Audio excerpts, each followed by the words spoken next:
Universal Property and Casualty Insurance Company is set to pull out in August of next year. You're doing something about it.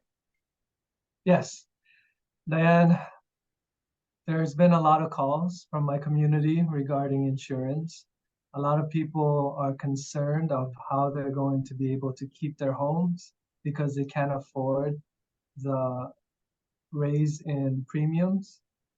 At this moment, HPIA has predicted that their average premiums is going to be 4,000 to 5,000 annually, and that's going to be very difficult for homeowners that were paying 1,000 or 2,000 annually. So this jump is going to be a huge issue for my district, and I want to make sure that I'm on top of it. Are you concerned about that increasing homelessness in your district? It is a concern because if they're not able to afford this premium, how are they going to be able to hold their mortgage?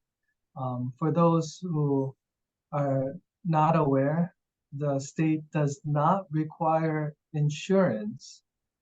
However, lenders may require insurance.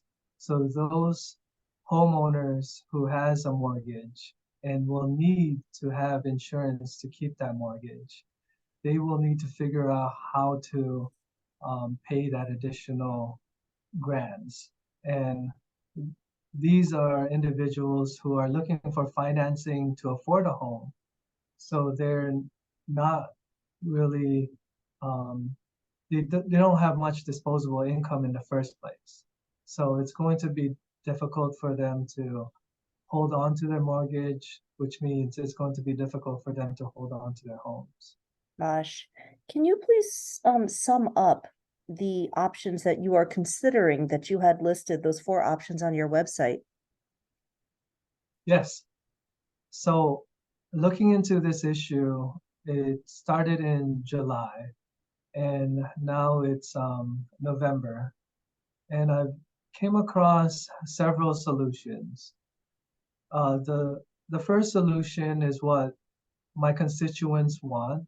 They want to lower the premium.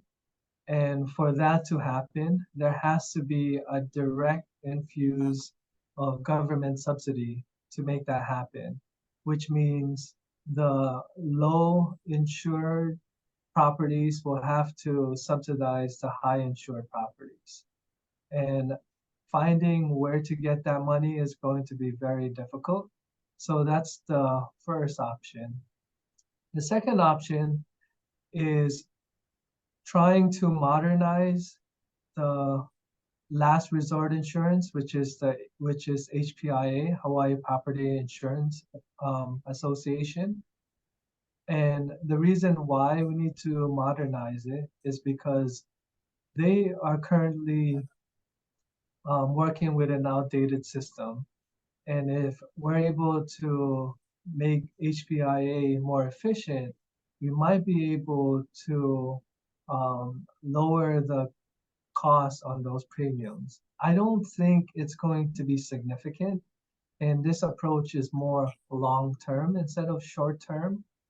So modernizing is more of a long-term solution, not just for Lava Zone 1 and 2, but for everybody in the state. And the reason why I say everybody in the state is because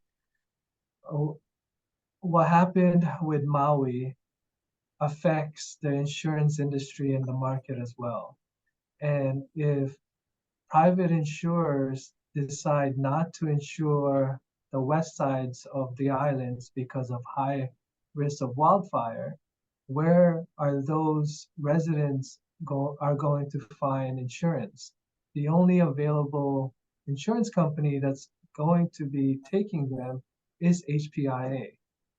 Because of climate change, we don't know what's going to happen, whether there's going to be higher storms, whether there's more droughts and wind factors is going to create more wildfires.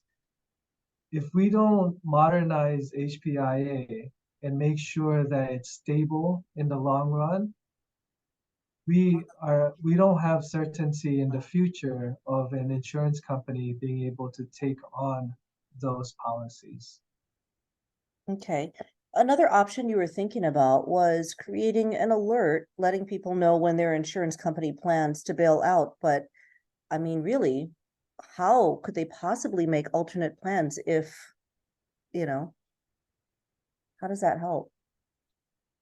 Yes. So when I started getting calls in early July, I wanted to figure out what was going on. And one of the things that I learned was that the insurance company was, the state has this slow progression when it comes to withdrawing out of the state if they don't want to write in Hawaii anymore. Mhm. And they're required to file a 1 year notice to the insurance commission. So what I wanted to do was to create a way so insurance companies are also notifying their policy holders that they're not renewing. At the same time, they're also notifying the insurance commission. The reason why is to allow the policyholder to have a longer time to make decisions, whether to keep their existing policy or find a new policy.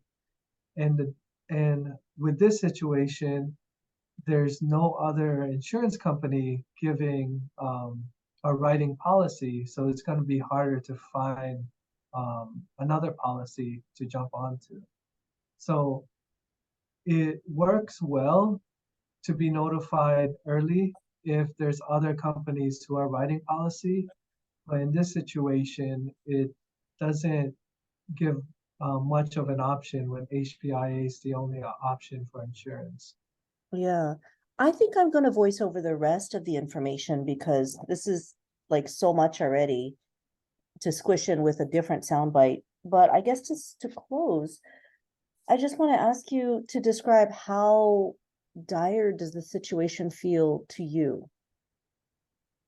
Well, since July, I've been receiving calls from my community about insurance, and we had a town hall meeting in August, and there were over 100 people that came to that town hall.